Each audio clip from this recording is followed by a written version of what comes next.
गुरु जी के चरणों में कोटि कोटि प्रणाम। अस्मद् गुरुभ्यो नमः। अस्मत् परम गुरुभ्यो नमः। अस्मत् सर्व गुरुभ्यो नमः। श्री राधा कृष्णाभ्याम नमः। श्रीमते रामानुजाय नमः।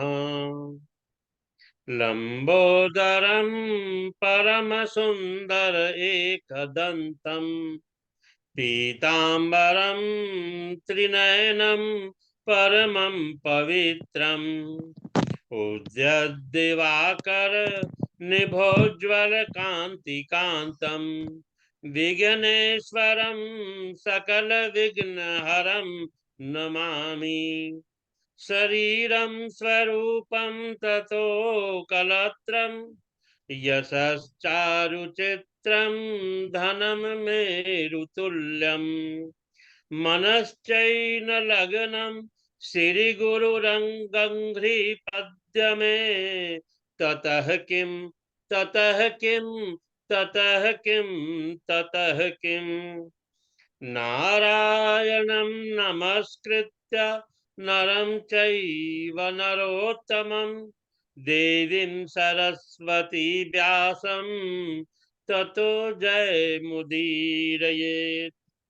जयतु देवो देवकी नंदनोऽयं जयतु कृष्णो वृषणीवंश प्रदीपः। जयतु मेघश्यामलः कोमलांगः जयतु पृथिवी भारनाशो मुकुन्दः। कृष्ण त्वदीय पंकज पंजरान्तम् अद्यैव मे विशतु मानस राजहंसः। प्राण प्रयाण समय कफवात पित्तैः कंठावरोधन विधौ स्मरणं कुतस्ते।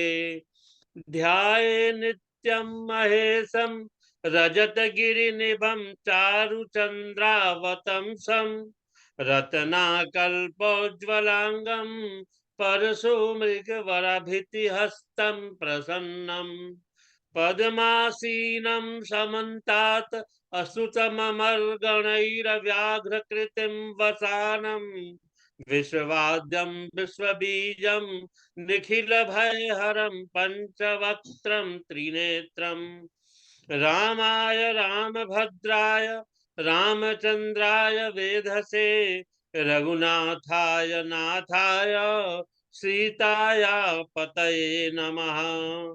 अंजनानंदनं वीरा जानकी शोकनाशनं कपीसमक्षहन्तारं वन्दे लंका भयंकरम्। मुखं करोति वाचालं पंगुं लंघयते गिरिं यत्कृपातमहं वन्दे परमानंद माधवम्। भक्त भक्ति भगवंत गुरु चतुह नाम वपु एक इनके पद बंदन किए नासत विघ्न अनेक। सदाशिव भगवान की जय हो। परम मंगलमय परात्पर पर ब्रह्म परम पिता परमात्मा अकारण करुणा वरुणालय अकारण करुणा कारक अचिंत कल्याण गुणगण निधान सर्वेश्वर सर्वाधिक पति श्रेष्ठ आचरणवान प्रजा के सुखदाता एवं संहार करता पार्वती नाथ प्रथम आदि गणों के स्वामिन आकाश आदि अष्टमूर्तियों वाले विश्वरूप विज्ञान के पूर्ण ज्ञाता देवादिदेव त्रिनेत्रधारी दुह स्वप्न नाशक पंच तत्व उत्पादक विश्वेश्वर मंगल करता आदि अंत रहित सब के कारण श्री शाम सदाशिव भगवान के चरणों में कोटि कोटि प्रणाम। पराम्बा भगवती जगदीश्वरी शंकर शिव प्राण वल्लभा आदि जगत में व्याप्त रहने वाली जगत की आधारभूता परम शक्ति श्री जगदम्बा माँ पार्वती के चरणों में कोटि कोटि प्रणाम। गुरुदेव के चरणों में कोटि कोटि प्रणाम। समस्त भूतादिक सिय राम मैं सब जग जानी करहूं प्रणाम जोरि जुग पानी। उपस्थित सभी भक्त तथा शिव कथा अनुरागी सज्जनों एवं भक्ति शक्ति स्वरूपा माताओं और बहनों, गुरुदेव, मेरे सभी सहपाठी, हम सबका ये परम सौभाग्य ही है कि भगवान शंभु की इस सुंदर कथा पर सम्मिलित होकर नित्य हम शिव कथा रूपी मंदाकिनी में गोता लगा रहे हैं और शिव कथा का चिंतन भी कर रहे हैं। श्री शिव महापुराण की कथा जो है वो बड़ी दिव्य और विलक्षण है। इस कथा का अनुसंधान करके बारहों आदित्य अपना कार्य करते रहते हैं। पिछले वक्तव्य में गुरुदेव के चरणों में जो मैंने वक्तव्य दिया था, उस वक्तव्य में नारद जी जो हैं पृथ्वी पर विभिन्न शिवलिंगों के दर्शन करने के पश्चात ब्रह्मलोक में गए। वहां जाकर ब्रह्मा जी को प्रणाम किया और शिव तत्व को जानने की इच्छा व्यक्त की। ब्रह्मा जी ने प्रलय काल से लेकर के शिव तत्व के बारे में नारद जी को समझाना आरंभ किया कि किस प्रकार प्रलय काल में पर ब्रह्म शिव और शिवा उत्पन्न हुए या कैसे प्रकट हुए, उनका प्राकट्य कैसे हुआ, और फिर परम पिता शिव ने, पर ब्रह्म शिव ने काशी का प्राकट्य किया और शिव और शिवा दोनों काशी में बहुत दिनों तक विचरण करते रहे। उसके बाद दोनों की इच्छा हुई, उनके मन में अंतर में यह इच्छा हुई कि किसी दूसरे पुरुष की भी सृष्टि करनी चाहिए, जिस पर सृष्टि संचालन का भार रखकर हम दोनों केवल काशी में रहकर इच्छा अनुसार विचरण करें और निर्वाण धारण करें। वही पुरुष शिव जी की आज्ञा से, उनके अनुग्रह से और शिवा के अनुग्रह से सदा सबकी सृष्टि करे और वही पालन और अंत में वही सबका संहार भी करे। तो ऐसा निश्चय करके शक्ति सहित सर्वव्यापी परमेश्वर शिव ने अपने वाम भाग के 10वें अंग पर अमृत का सिंचन किया, जिससे एक पुरुष प्रकट हुआ। उस पुरुष ने प्रकट होने के बाद बाबा भोलेनाथ को, परमेश्वर शिव को प्रणाम करके कहा कि हे स्वामी, मेरा नाम निश्चित करें और कृपया मेरा काम भी बताएं।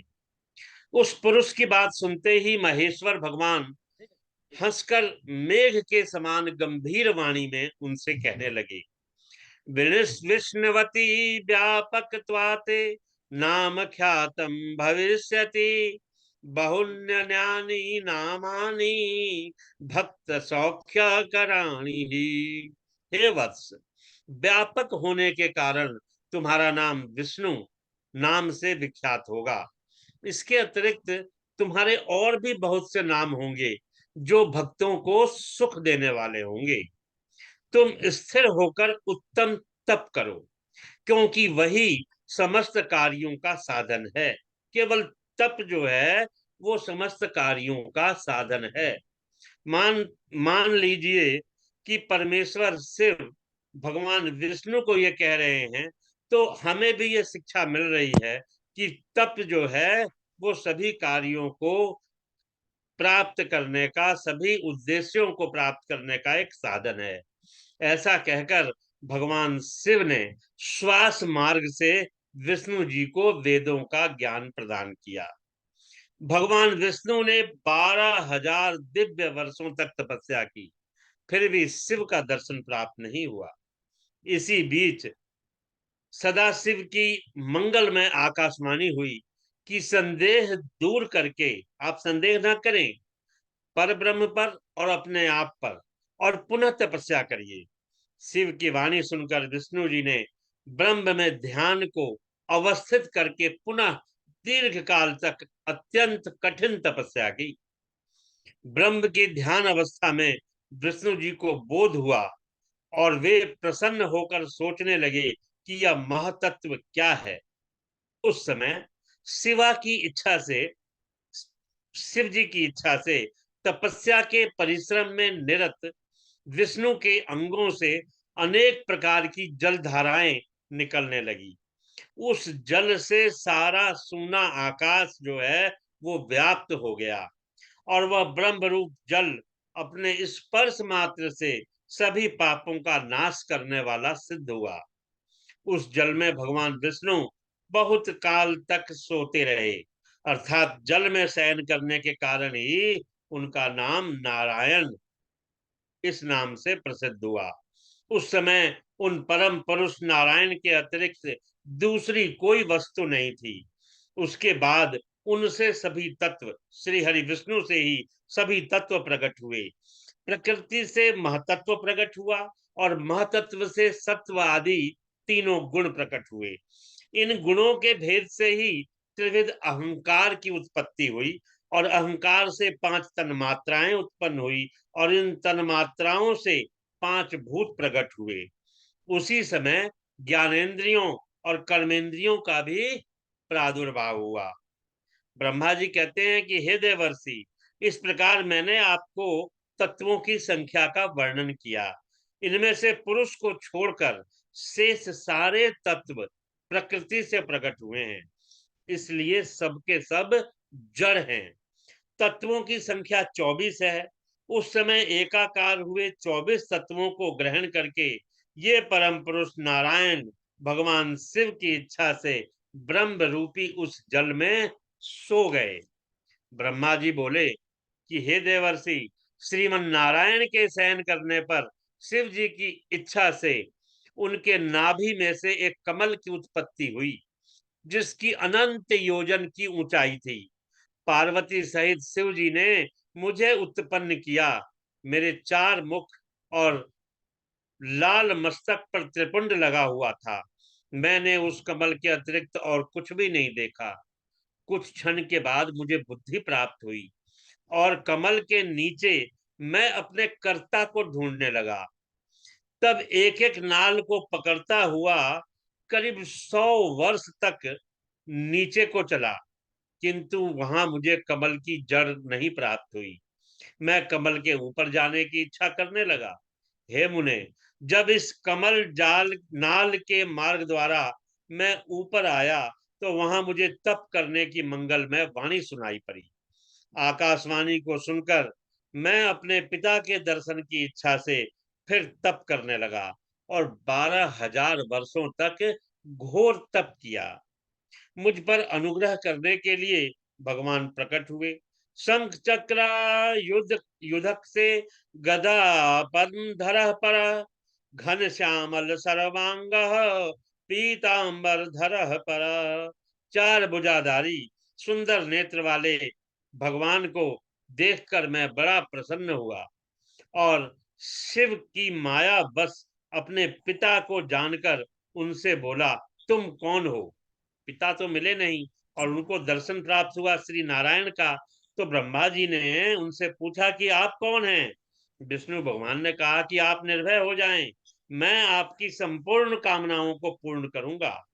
तब उन मुस्कुराते हुए श्री नारायण से ऐसे वचन सुनकर, रजोगुण से विरोध मानकर, मैंने जनार्दन से कहा कि निष्पाप, क्या तुम नहीं जानते मैं सबके संहार का कारण हूँ? मैं साक्षात जगत का कर्ता, प्रकृति का प्रवर्तक, ब्रह्मा और विष्णु से उत्पन्न होने वाला और विश्व की आत्मा हूँ। हे नारद, जब मैंने ऐसा कहा तो रमापति भगवान मुझ पर क्रोधित हो गए, और कहने लगे कि मैं तुम्हारा ईश्वर हूं, तुम मेरी शरण में आओ। तब मैंने और हरि ने आपस में युद्ध आरंभ कर दिया। मेरे और उनके बीच युद्ध होते समय एक लिंग प्रकट हुआ। तब हम दोनों ने उनको नमस्कार करके युद्ध बंद कर दिया, और हम दोनों ने उनकी स्तुति की। तब महेश्वर प्रसन्न होकर बोले कि मेरी